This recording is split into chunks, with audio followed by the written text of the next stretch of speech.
Digníssimas autoridades presentes e representadas, senhoras, senhores, queridas irmãs, queridos irmãos espíritas, jovens, caras amigas e amigos que nos acompanham através da televisão sei.com, nossos votos cordiais de muita paz.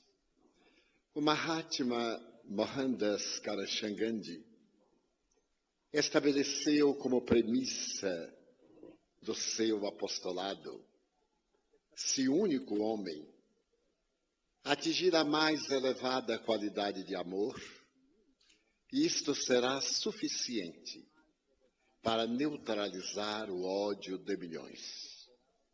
E Gandhi conseguiu atingir essa excelente qualidade de amor de tal forma que libertou na época 700 milhões de indianos e paquistaneses do tacão do Império Britânico. Mas antes dele, o homem por excelência, através do amor da mais elevada qualidade, libertou a humanidade da ignorância e das imposições arbitrárias das paixões inferiores. Naquele tempo, Israel experimentava um grande silêncio. Era como se a divindade houvesse calado a boca da profecia. Fazia 400 anos que não se escutava uma revelação profética.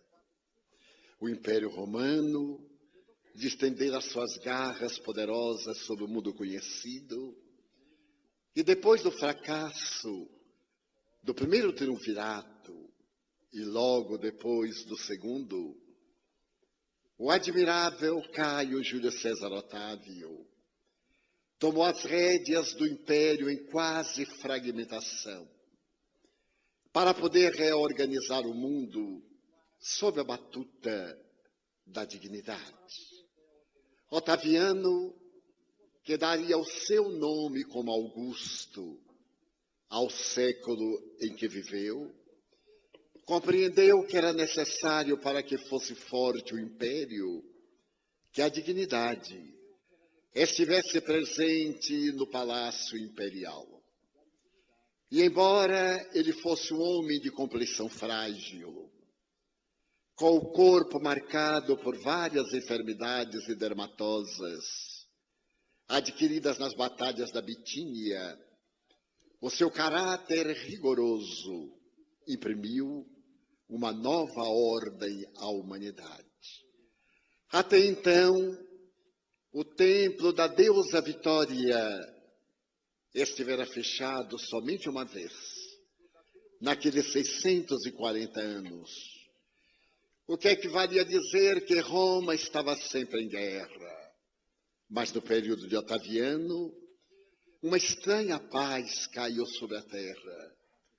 E não mais se reencarnaram as personalidades belicosas, como Alexandre Magno da Macedônia, Aníbal o cartaginês, Cipião o africano, mas sim espíritos de nobreza invulgar. Tinha-se a impressão que as musas da Grécia Antiga corporificaram-se na terra outra vez.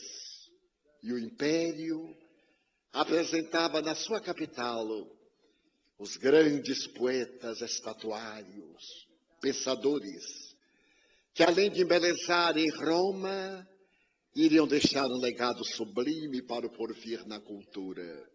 Muitas vezes, na sua tribuna de ouro, em pleno fórum, Otávio era dominado pelas lágrimas, quando escutava a declamação dos versos de Virgílio: ó sol fecundo, que diariamente abres e fechas o dia, que no teu périplo pelo infinito não possas ver nada nunca mais que se equipare ao esplendor de Roma. É que naquela época as vozes gloriosas de Salústio e de outros dotados pelas musas cantavam a paz. Porque o próprio imperador, ao saber que a sua filha entregava seu deboche na casa imperial, não tremeu a mão quando lhe decretou o exílio na ilha da Pandatária, na Grécia. Ele desejava que se compreendesse que o patriciado e o império caracterizavam-se pela honradez, como exemplos máximos para serem seguidos pela soldadesca e pela massa. E posteriormente descobriu que a própria imperatriz experimentava venenos nos escravos, objetivando libertar-se de adversários políticos posteriormente.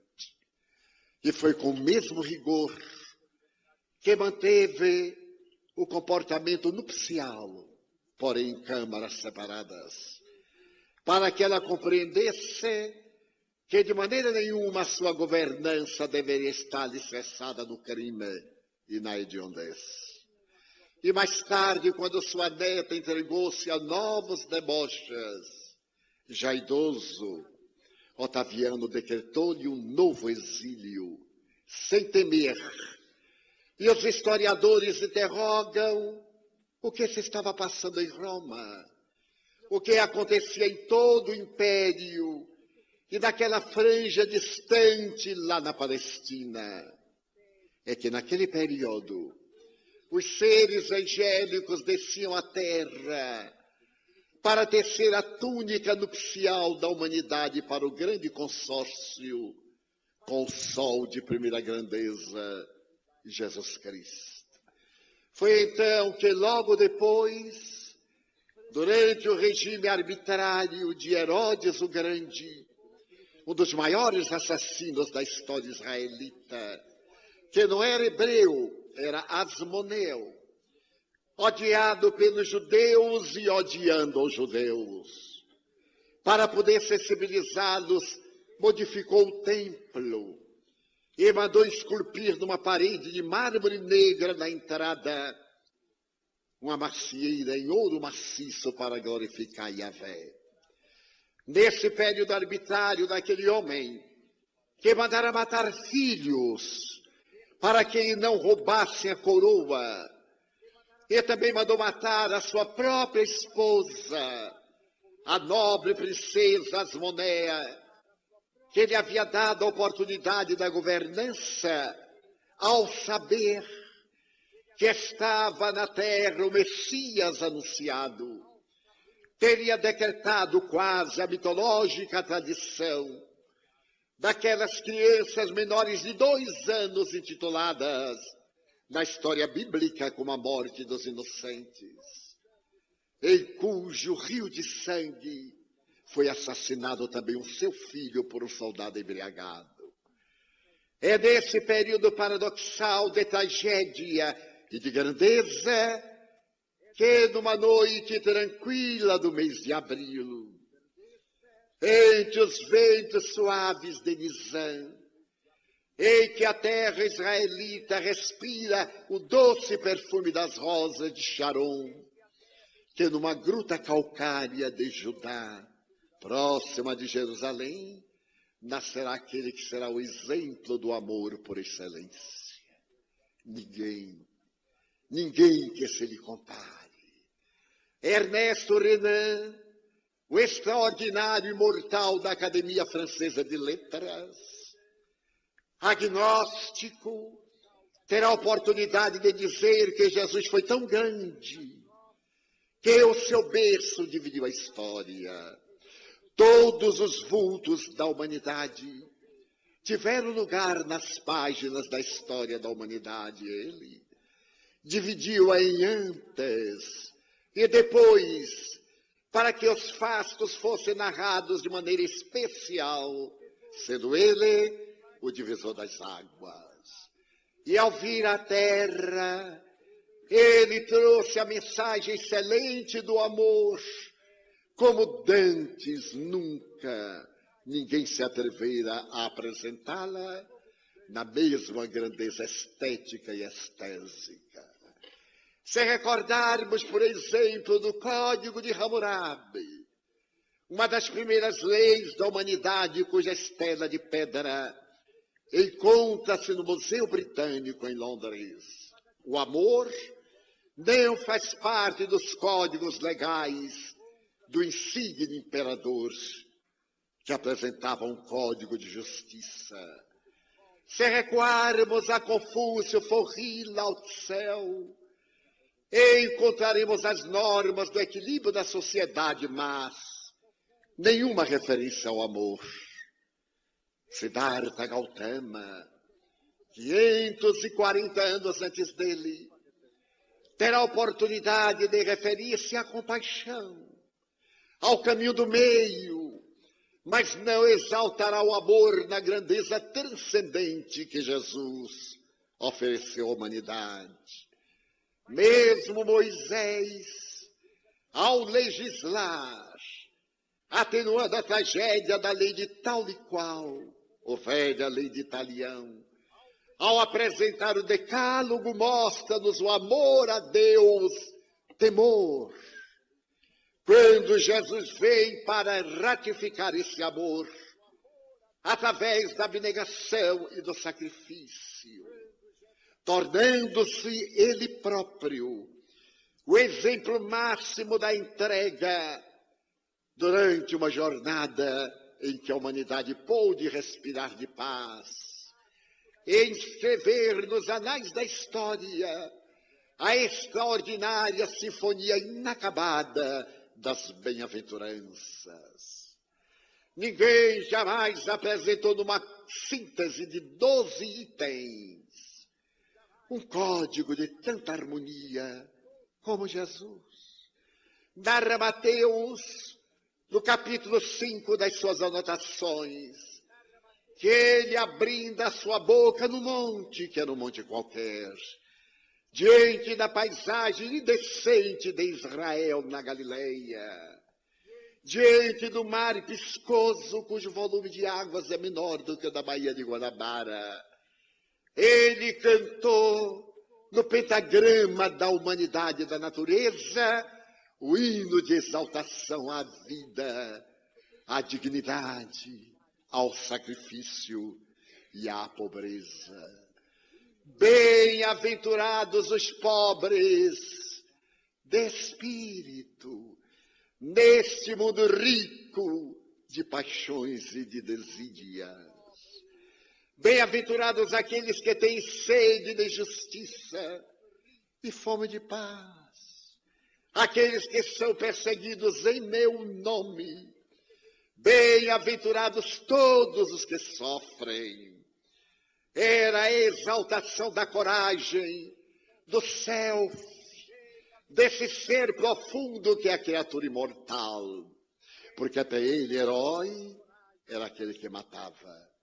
Vencedor era aquele que conseguia juntar o campo com os cadáveres dos extenuados nos banhos de sangue das guerras injustificáveis da humanidade.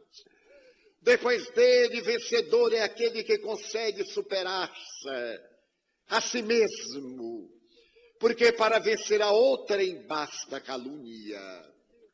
A arma branca, a arma de fogo, a arma inteligente, a inveja, o ódio, a sensatez, a traição. Então este não é um herói, é um covarde que as circunstâncias coloca na postura de algoz e decepa-vidas.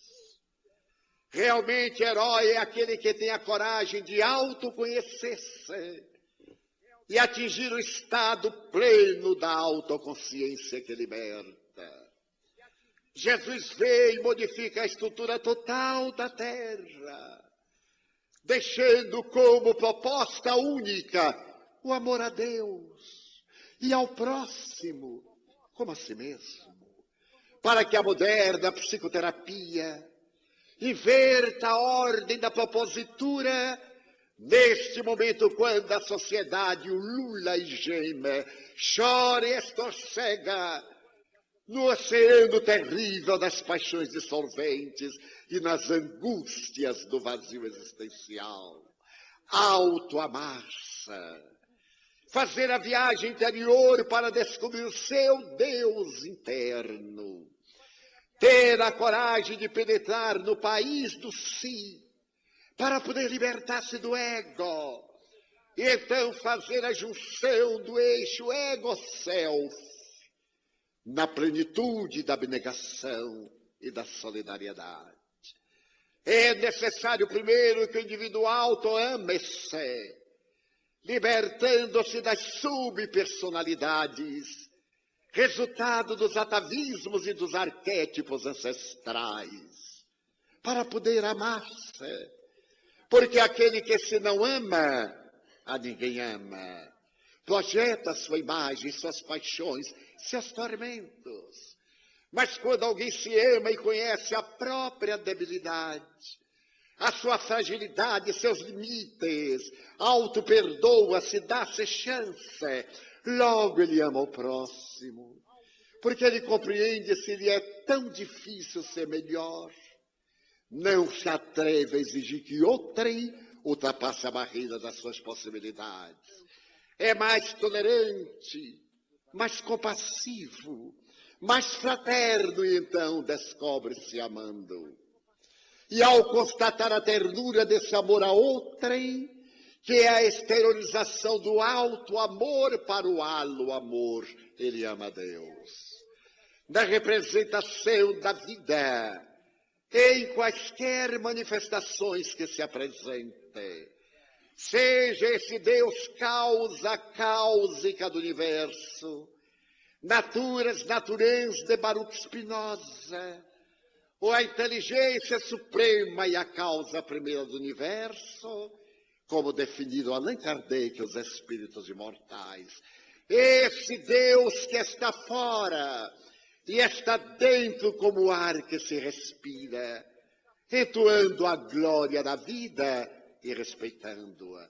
Desde aquele Natal, 6 a 8 de abril, até hoje, as criaturas humanas, entretanto, não entendemos ainda agora a mensagem de Jesus. Ele não se limitou somente a ensinar-nos, mas a demonstrar-nos pela experiência de vida. E autodoce, da demonstração máxima do holocausto de amor, para que tivéssemos vida, e vida em abundância. Foi então a partir desse holocausto de abnegação que essa doutrina iria espalhar-se pela terra, iniciando naquele povo hostil, como diria mais tarde, 19 séculos, Friedrich Nietzsche. Toda ideia nova deve passar por 3 fases. Primeiro é perseguida, é odiada, porque é muito cômodo permanecer no que já se está. Mas se ela resiste, ela experimenta a zombaria, o escárnio, o deboche. E se ela persiste, ela é aceita e vivenciada. Aquela ideia extraordinária do amor num povo hostil, que considerava o Ami Haaretz, o homem do povo, como a ralé inexpressiva. As mulheres equivocadas sem considerar os homens equivocadores. Que considerava miseráveis aqueles que tomaram em desgraça, repetindo talvez a tradição das castas da Índia, em que a sombra dos párias contaminam aqueles sobre quem cai. Vem Jesus conviver com esses, porque são eles que necessitam da sua misericórdia. E ao expandir-se a sua mensagem, a reação faz-se inevitável, com a força terrível das paixões, como ainda diria Nietzsche, mede-se a grandeza de uma ideia pelas resistências que provoca. E serão aqueles homens do caminho, da casa modesta na estrada entre Jopa e Jerusalém. Serão eles, na sua simplicidade, na dúlcida voz de um israelita convertido, Gesielo, Estevão, cuja dúlcida figura encanta os que vivem na Jerusalém tumultuada e pagam sacrifício ao Deus através do holocausto que faz os pagãos aos deuses. É natural que essa mensagem sutil e poderosa viesse a perturbar o dominador sinédrio, governado pela figura extraordinária de Gamaliel, que se deixa seduzir pelo cântico suave do apóstolo Pedro, ao falar da grandeza do reino de Deus, que não está fora, está dentro do coração da criatura humana, e deve ser tomado de assalto. É que vale dizer numa decisão final, formal, imediata, sem titubeios. Porque decisões há na vida que se fazem imprescindíveis carregar o vigor da definição total. E então a voz daqueles homens falando sobre o doce Nazareno chega aos ouvidos do jovem fogoso que ambicionava a tiara do poder na governança do rabinato na Câmara mais alta de justiça do seu povo. O jovem nascido em Tarso trazia todas as condições hábeis para a glória e o triunfo a que fora destinado. Havendo nascido numa cidade grega, ele aprendeu o idioma de Sócrates e Platão e estudou toda a proposta de Aristóteles.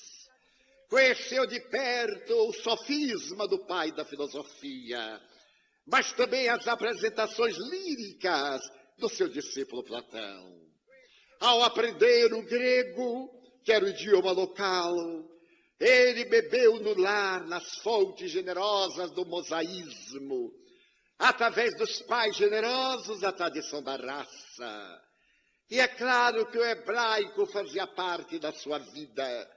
Faça uma programação anterior de que se não dava conta. E como todos viviam sob o tacão do Império Romano, era inevitável aprender o latim e mergulhar no abismo das suas declinações. Não era o latim popular da soldadesca, era o latim alto, elevado, que se apresentava no meio das famílias distintas de Roma e na casa imperial.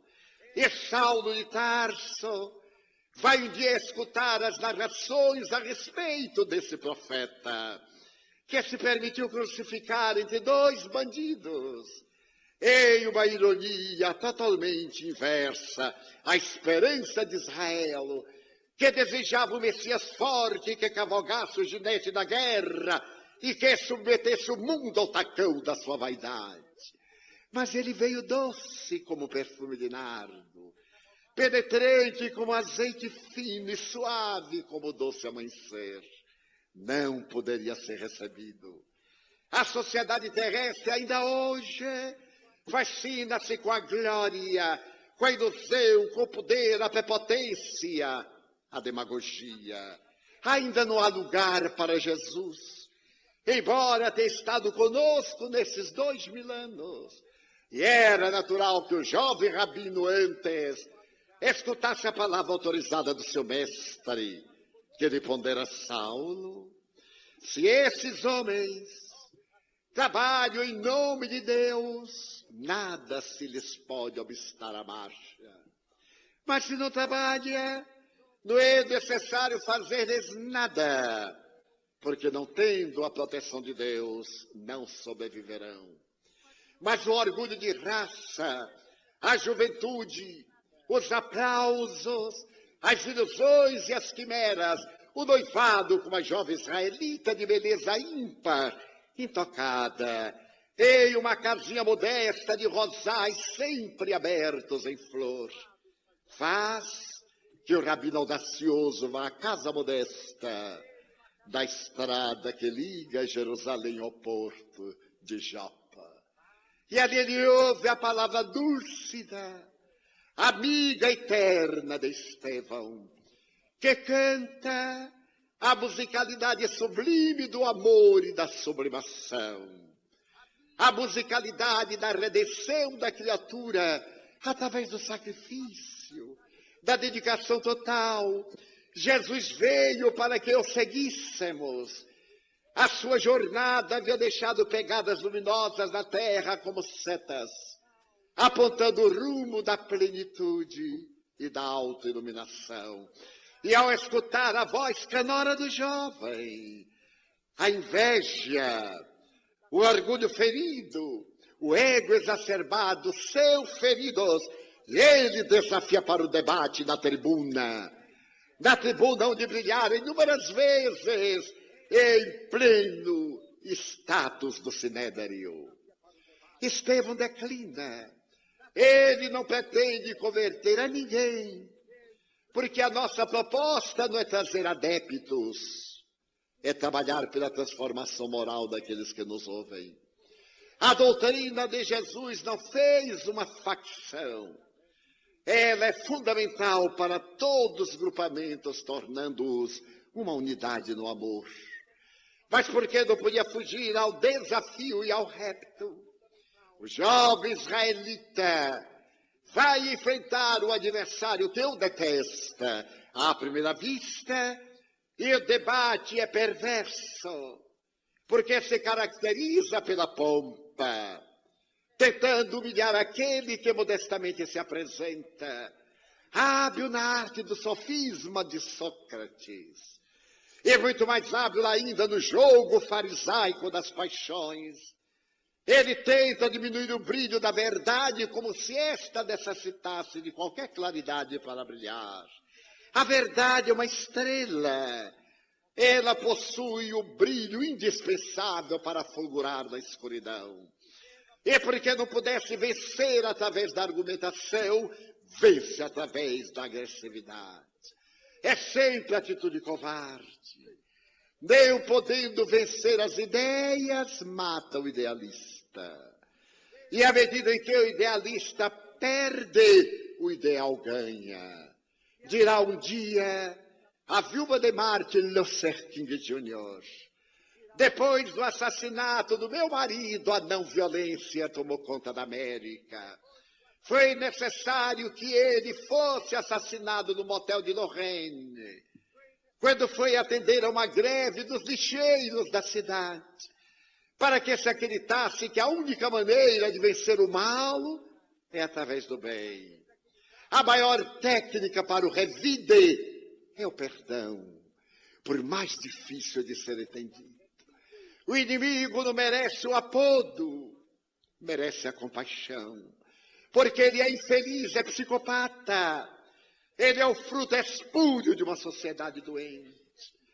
E sendo vítima de si mesmo, não pode receber uma outra vitimização da crueldade de quem se lhe iguala. A postura, então, é a do perdão, que choca, porque estamos acostumados ao tour de force, a apresentar a maior cota de perversidade, para sermos aplaudidos pela massa, como nos dias do circo dos gladiadores e hoje do ringue dos esportes grosseiros. Então ali Estevão vai apedrejado até a morte, e terá a oportunidade de, quando é levado para o último suspiro na intimidade do templo, e a sua irmã o reconhece, a doce Abigail, e é tomada por uma dor infinita, porque é o seu noivo que assassina o seu irmão, que houvera sido vendido como escravo, depois que o pai foi assassinado e os bens foram tomados, e ela entregue a uma família também judia, na condição de órfã e de abandonada.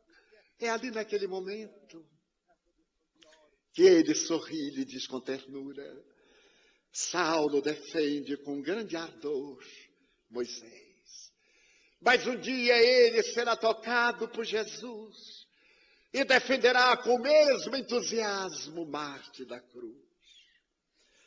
A história torna-se uma tragédia, porque o orgulho do doutor da lei não permite que se consorcie com a irmã daquele a que ele considerou adversário. Decreta-lhe o abandono. Ela morre de angústia. E ele anota no coração cheio de expectativas a sombra trágica da sua própria improvidência.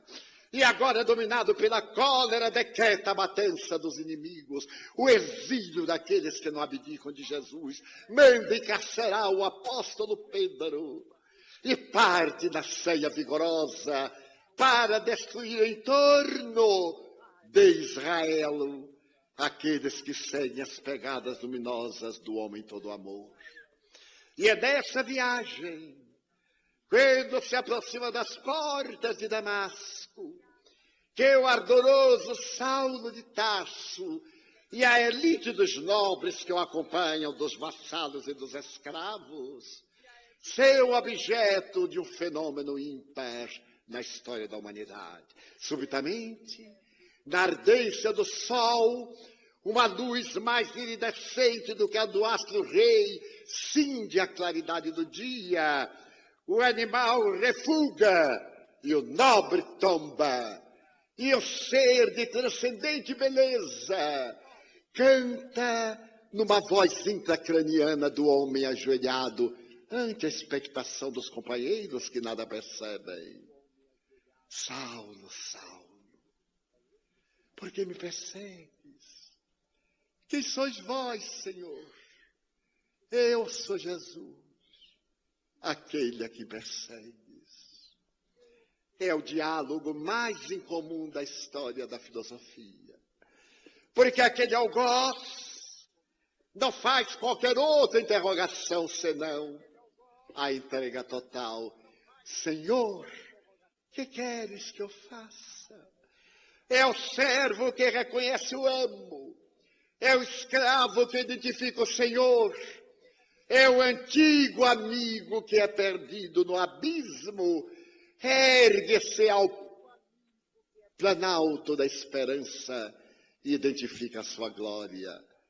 Vai a Damasco, e ali te será dito o que tu deves fazer. Estranho esse monólogo. Os que o acompanham acreditam no delírio, na febre do deserto, no sol abrasador, e atemorizados veem a transformação. Aquela face marcada pelo orgulho, pela insensatez, pela polpa do poder, está transfigurada, palidez mortal, olheiras profundas e a vista sem luminosidade. É um sintoma psicológico. A cegueira externa era uma espécie de somatização da cegueira moral, da cegueira interior que agora alcançava-lhe o nervo óptico e se exteriorizava nos dois faróis que identificavam a claridade do dia. Alguns voltam a Jerusalém assustados, e porque ele parece delirar, servos conduzem-nos à rua direita, na famosa Damasco, e ele fica às apalpadelas, porque a notícia vai levada a Jerusalém, ao Sinédrio, a residência dos seus pais e da sua irmã. E durante 3 dias e 2 noites, ele está perdido naquele abismo, quando alguém toca a porta. E ele indaga: quem é? Sou Ananias, irmão Paulo. O Senhor mandou que viesse visitar-te. Ele abre a porta, as apalpadelas ainda, e o venerando ancião acerca-se-lhe, toca-lhe os olhos e retira-lhe as escamas. E ele volta a ver. Era o algoz contemplando a quase vítima, porque o evangelho é um paradoxo. É a vítima que vem ajudar o algoz. E dialogam, e falam do amigo comum, e choram de emoção, de alegria. E recebe o jovem converso, a diretriz do que deve fazer: buscar o silêncio. Este silêncio da alma, não apenas o silêncio exterior. O que diria Guilherme de Almeida, o poeta paulistano? Fazer silêncio de tal ordem que possível seja escutar a musicalidade das estrelas. E ele parte para o deserto, para o oásis de Dan, onde vai aprender a arte da tapeçaria modesta, vai trabalhar as cordas duras e o couro mal curtido para sobreviver. Porque a sua profissão honorífica, honrosa, já lhe não serve mais. A toga do poder rompeu-se e as sandálias da distinção caíram em seus pés agora lembram, na tradição hebraica, do escravo que anda descalço. É ali no silêncio do deserto que ele penetra nos conteúdos sublimes das narrativas a respeito de Jesus. E volta, vai enfrentar Jerusalém, acredita-se robusto para as lutas da fé, vai visitar a família, recebe o opróbrio, o abandono de todos, dos amigos mais queridos, dos antigos companheiros do rabinato, o desprezo do pai, e parece que ao entrar na casa gloriosa, vê a presença sutil da mãezinha desencarnada, de angústias, de vergonha, pelo filho haver desmoralizado a tradição, os ancestrais, a raça. Era-lhe necessário perder tudo, morrer para o ontem, para a semelhança de Fênix, renascer das próprias cinzas. E narra Emmanuel, com a sabedoria de 2000 anos de cultura, que ele sai humilhado pelo Pai, que tomado de dor e compaixão manda o servo levar um pequeno saco de moedas, para que não experimente a fome a que já estava acostumado. Esses momentos gloriosos do Paulo Estevão são inconcebíveis na moderna literatura, porque o venerando apóstolo da mediunidade, Chico Xavier, no modesto socavão reservado pelo Dr. Rômulo, seu chefe, para ele psicografar a obra máxima da literatura teológica da humanidade, que é o Paulo Estevão, naquele momento em que Saulo vê Jesus, o mentor projeta-lhe o clichê fluídico da cena, e o médium, agora entrando no êxtase profundo, abandona o lápis e tomba genuflexo, a chorar copiosamente, diante da cena inesquecível do Rabi ressuscitado vindo buscar o servo desobediente e ingrato. Repetir-se-á a cena mais tarde, bem mais tarde, no ano 64. Então a Odisseia de Paulo, nome que lhe será sugerido, latinizando seu nome hebraico, porque agora as tradições de Israel ficavam no passado, e ele deveria sair para levar a mensagem de vida eterna, sair aos gentios, aos pagãos, abraçar o mundo com os braços, porque suas ovelhas não eram apenas aquelas que estavam na geografia israelita. Ele viera para a humanidade inteira porque é o guia e é o modelo para todos nós, criaturas terrestres. E a voz agora exuberante, depois das excitações, das dificuldades iniciais, irrompe majestosa nas viagens que realiza, a princípio a sós, depois com Barnabé, mais tarde acompanhado por um jovem de 12 anos, João, o filho de Maria de Nazaré, a viúva que no dia triste do Calvário alberga a Mãe Santíssima na sua casa e alguns dos companheiros, depois da tragédia torpe do Monte da Caveira. Aquele jovem, sobrinho de Barnabé, segue o apóstolo das gentes e não tem resistência para suportar a aspereza da marcha, as exigências e a crueza do apóstolo em alto suplício de redenção.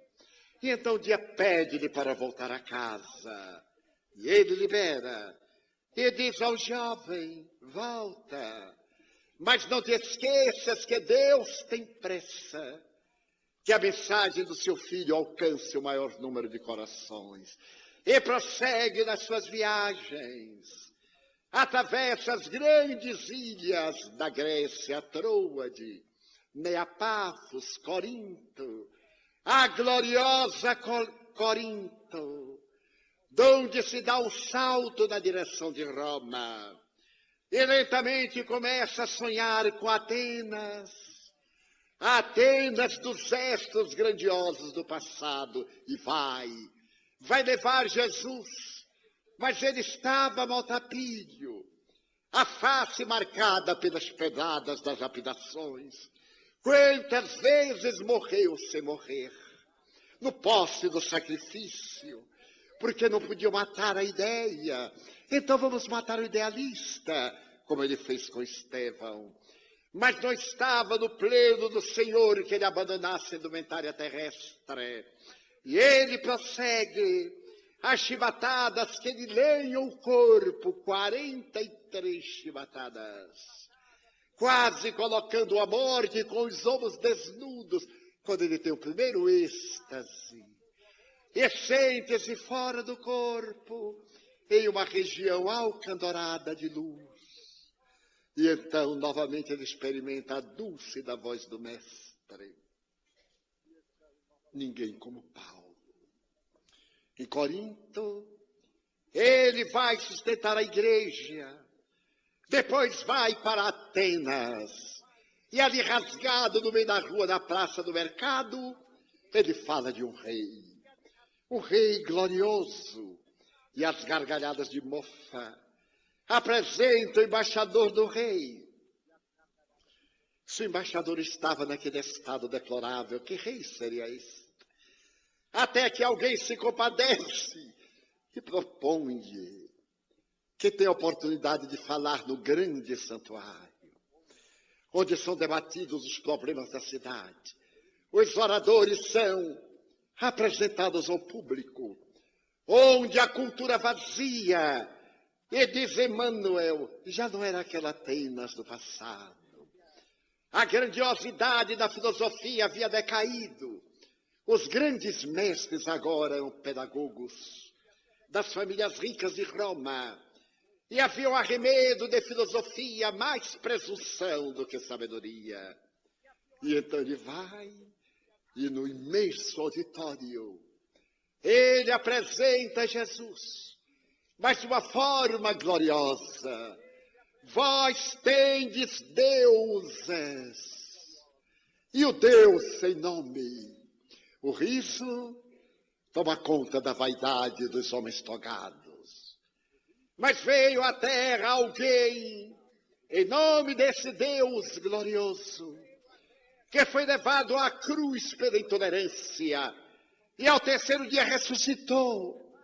Era demasiado para a cultura grega. Ressuscitou da morte.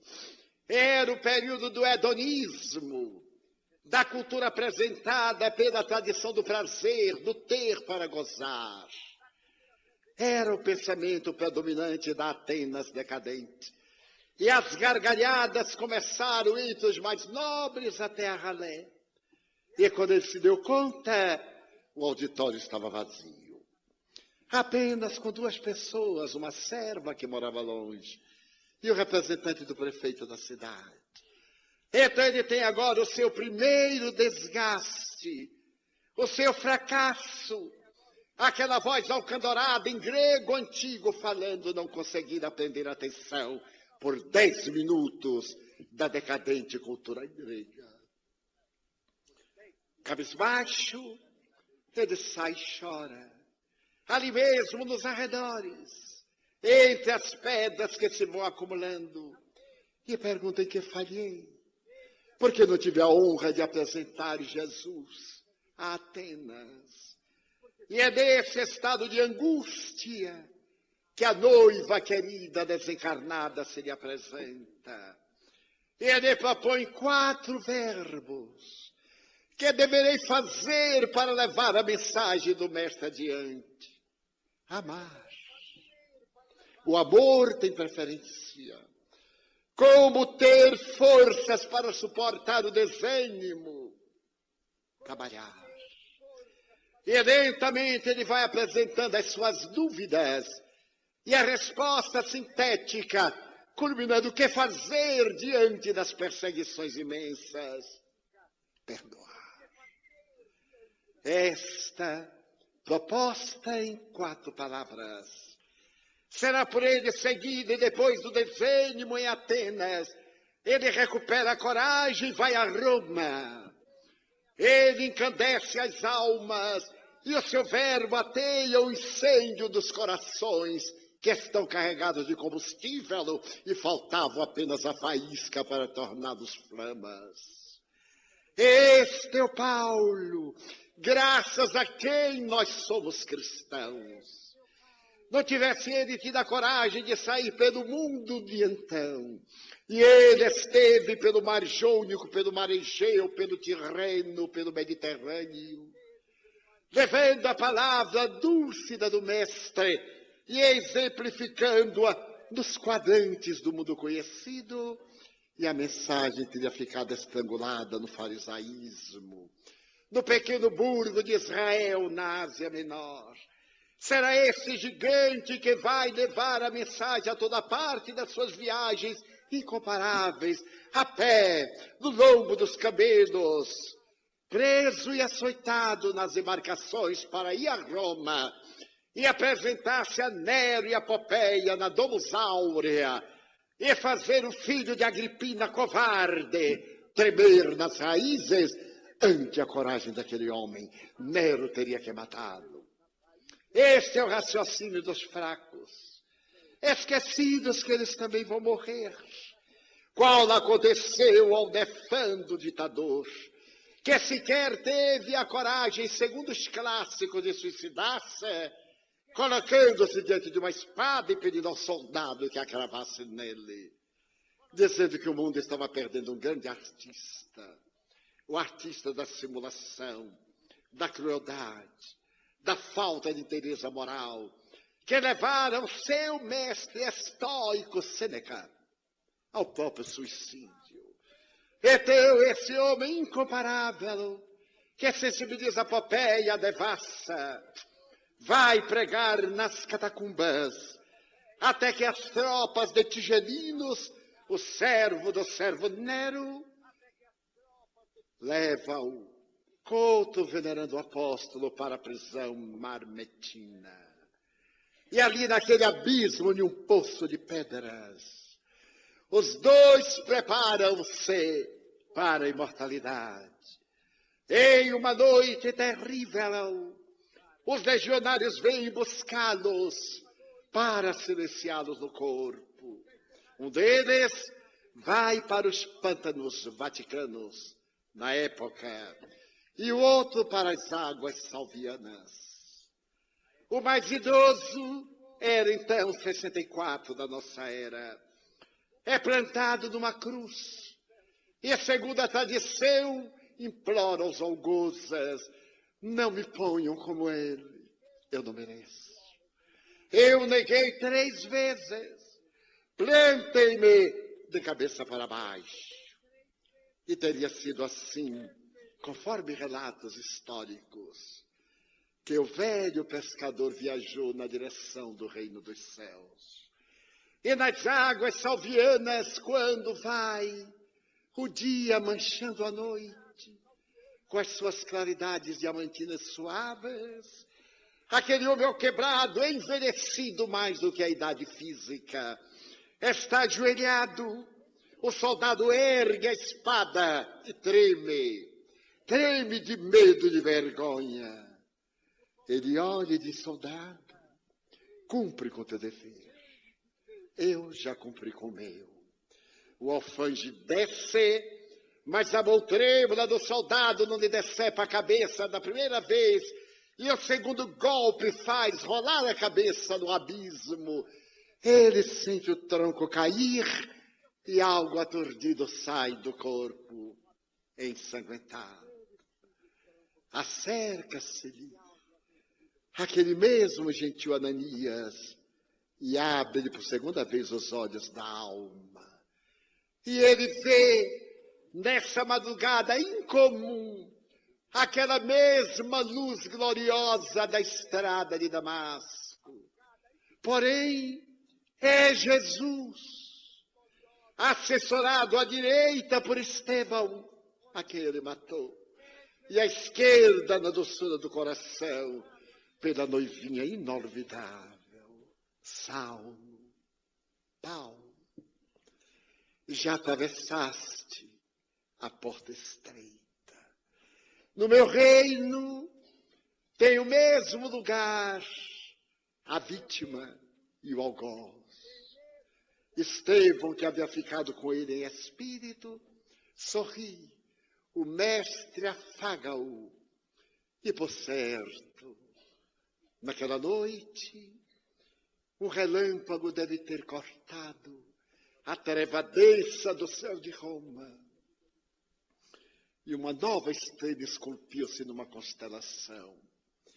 Era a entrada do apóstolo Paulo no paraíso. Os hinos dobram o céu. As epístolas permanecem como Jesus lhe disse. É necessário escrever aos companheiros. A presença do missionário pode estar agora contida nas letras e as cartas paulinas. Seu a mensagem do Evangelho ricas, aquelas cartas de beleza e de vida, de ternura. Como ele escreverá ao discípulo jovem: Deus te abençoe a juventude e te livre dos males da mocidade. Era o doce velho amigo falando ternamente ao discípulo querido: não esqueças de trazer-me a capa que eu esqueci quando por aí passei. Mas a história de Paulo irá fazer que todo o apostolado agora seja no holocausto de 1 milhão de vidas, aproximadamente, segundo as melhores estatísticas, que se entregaram a Jesus, até que a partir do século III, quando a doutrina se expande, aqueles cristãos envergonhados das Saturnais, o solstício de inverno de Roma, de 22 a 25 de dezembro, o dia mais curto do inverno europeu, caracterizado pela festa dos escravos, o prazer exorbitante em que os próprios escravos podiam dar vazão às suas paixões mórbidas. Os cristãos, para apagarem a grande mancha pagã, trazem a data do nascimento dele de abril para 25 de dezembro, a fim de que o seu nascimento pudesse superar a evocação trágica das bacanais que fizemos às criaturas humanas. Mais tarde apresentamos-las nos bailes de máscara de Veneza e novamente na Côte d'Azur, por intermédio de uma velha proposta latina: carne nada vale, cunhando a palavra carnaval. E na América Latina, com a herança do entrudo português e os instrumentos surdos dos atabaques africanos, as festas saturnais tomaram conta da sociedade.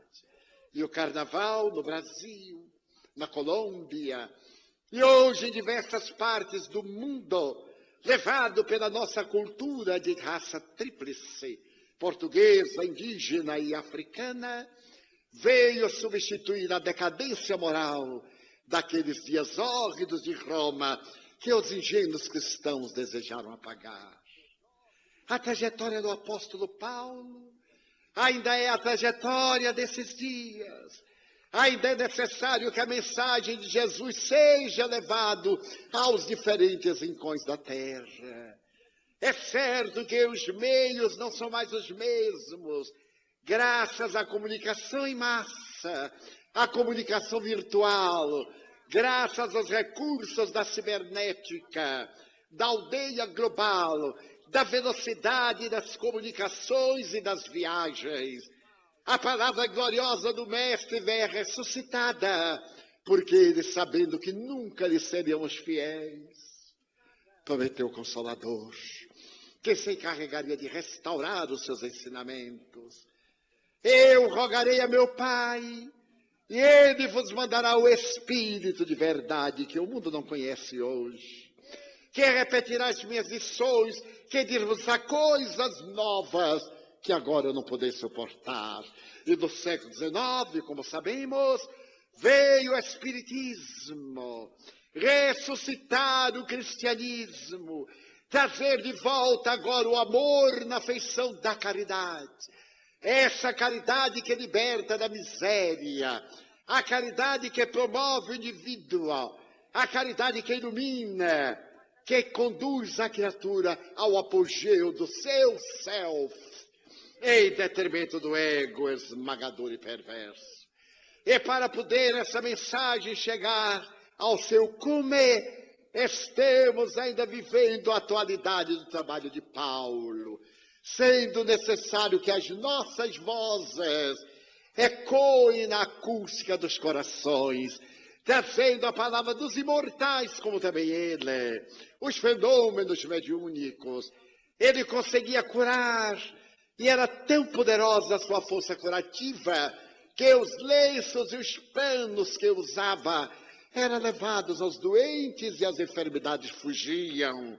Os demônios apartavam-se, as entidades perversas, com longe, com a fluidoterapia, com as ordens sublimes que são emanadas do Mestre, é possível restaurar o equilíbrio da criatura humana. Mas não creamos que, pelo fato de termos possibilidades dos recursos da comunicação serem muito mais amplos, hajamos conseguido grandes vitórias. Aqueles adversários soezes de ontem, que se apresentavam na condição de autoridades perversas, ainda existem alguns, estão no mundo espiritual. Esses adversários ocultos do bem, que se comprazem em afligir, em perseguir, em produzir a dissensão, em criar embaraços. Esses adversários da luz, na expressão evangélica, estão no momento da grande transição planetária, tentando estabelecer o caos na Terra, nesta hora de crise generalizada, crise de valores ético-morais, crise financeira do euro, do dólar, crise de sentimentos, crise política, religiosa, sociológica, crise psicológica. A depressão tornou-se pandêmica. A síndrome de Parkinson devora milhões de vidas. Alzheimer está cada vez mais poderoso nas criaturas em demência. Os cânceres multiplicam-se na sua apresentação na etiopatogenia. E o vazio existencial, a ausência de significados, a falta de um objetivo psicológico. Então Jesus vem agora para poder preencher-nos interiormente. E essas vozes que clamam, repetem a necessidade de buscarmos o autoencontro e de nos determos por um momento, embora, na reflexão de 3 perguntas. Quem sou? De onde vim? Para onde vou? Coroando-as com a velha interrogação: por que sofro?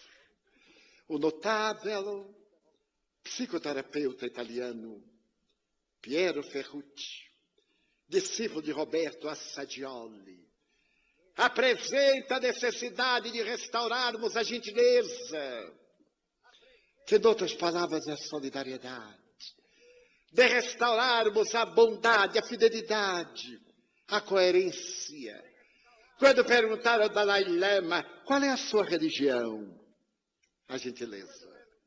E quando Aldous Huxley, um dos maiores pesquisadores ingleses do século XX, na paranormalidade humana, que deixou obras de grandeza incomum como A Ilha, às portas da percepção, já idoso reclamava por quê? Que as pessoas ainda me perguntam qual é a fórmula mágica para a felicidade, que eu já disse 1000 vezes, a gentileza. Piero Ferrucci propõe-nos hoje a restauração do pensamento de Jesus. A vivência daquelas lições que hoje são psicoterapêuticas. Os modernos psicoterapeutas estão utilizando as parábolas, como a doutora Elizabeth Lucas, a discípula de Viktor Frankl. É necessário narrar histórias, e as parábolas de Jesus são o melhor processo psicoterapêutico para fazer o indivíduo mergulhar no seu íntimo e encontrar a solução para os seus problemas. Aqui está então o Espiritismo, repetindo o trabalho de Paulo e convidando-nos a todos nós para o grande desafio da era nova que já começou. Que tenhamos a coragem, aqueles que somos cristãos, de darmos-nos as mãos e de construirmos um mundo novo, baseado na essência sublime do amor, com as características do perdão, porque a segunda proposta dele não foi menos desafiadora. Não fazer a outrem o que se não deseja que outrem lhe faça. É claro que a crueldade provoca a ira, que a perversidade, a infâmia, desperta nos sentimentos adormecidos dos atavismos selvagens, que retrocedemos, como diria Freud, o ser humano é um animal, pise-lhe no pé e ele volta a ser selvagem. A educação é uma máscara e a religião é uma neurose coletiva, no que se enganou o grande neurologista e psiquiatra austríaco.